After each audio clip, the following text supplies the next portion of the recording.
successfully leading the Allies to victory in the invasion of Sicily, and playing a crucial role in the liberation of Germany from the Nazis. The name George S. Patton became widely renowned for his significant role in World War II, being regarded as one of the most successful combat generals in U.S. history.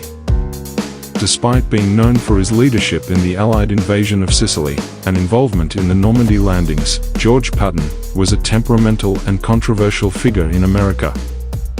He faced sharp criticism for an incident in August 1943, when he physically slapped a soldier in a hospital who showed no signs of injury, leading to his temporary removal from the battlefield command.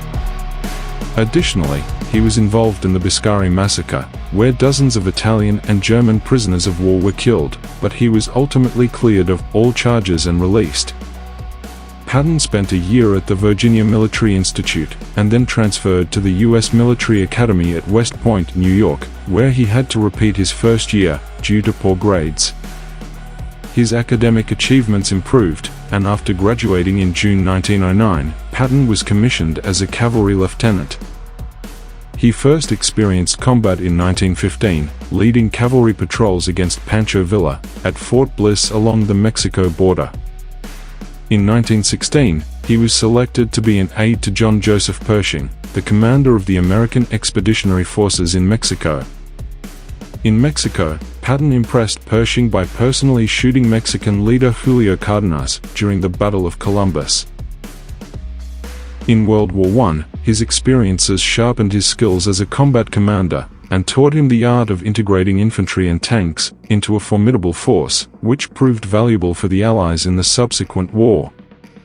Patton's contributions to tank warfare, and his leadership during World War I, laid the foundation for his success in World War II, where he was known for his outstanding competence as a battlefield commander.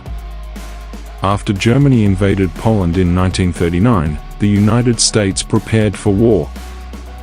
During the Third Army maneuvers of 1940, Patton met with Chaffee Jr., and together they recommended the development of an armored force. Chaffee led these forces, and created the 1st and 2nd Armored Divisions. Due to his contribution to the development of armored forces, Patton was promoted and given command of the 2nd Armored Division. As President Roosevelt grew concerned that Joseph Stalin might face Adolf Hitler alone, he quickly sent American forces to Europe. Over 160,000 troops directly invaded Sicily, aiming to establish an operational base to strike at Axis forces in Europe. With years of experience since leading the 1st American Tank Brigade in World War I, the 7th U.S. Division, led by George Patton, joined the assault on Sicily. Upon reaching Sicily, Patton aimed to capture the capital, Palermo, using any necessary means. On July 18, 1943, Patton and his forces directly attacked Palermo. Patton's forces quickly surrounded the enemy, and within just 72 hours, the city of Palermo fell into the hands of the Allies. Now, with Sicily under control, the Allies were ready to launch an attack on larger Axis forces.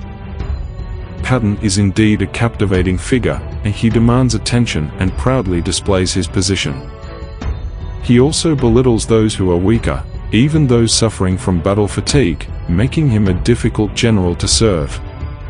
In war, Patton is also renowned for leading the Black Panthers, a respected African-American tank unit that for the first time in history, achieved many significant victories. Unlike many other generals who command from behind the scenes, Patton took an active role in direct combat on the front lines and the battlefield, not hiding behind the protection of his troops. Analyses of his missions reveal that Patton and his forces in Italy, France, and Germany all successfully completed their missions in half the expected time, and with greater success, further enhancing his reputation as a military expert. 8 months after conquering Germany, or precisely on December 9, 1945, Patton was involved in a car accident. He began bleeding from a head wound, and complained of paralysis and difficulty breathing. After being taken to a hospital in Heidelberg, it was discovered that Patton had a broken neck and a spinal cord injury that left him paralyzed from the neck down. Over the next 12 days, Patton lay in the hospital in a dire condition.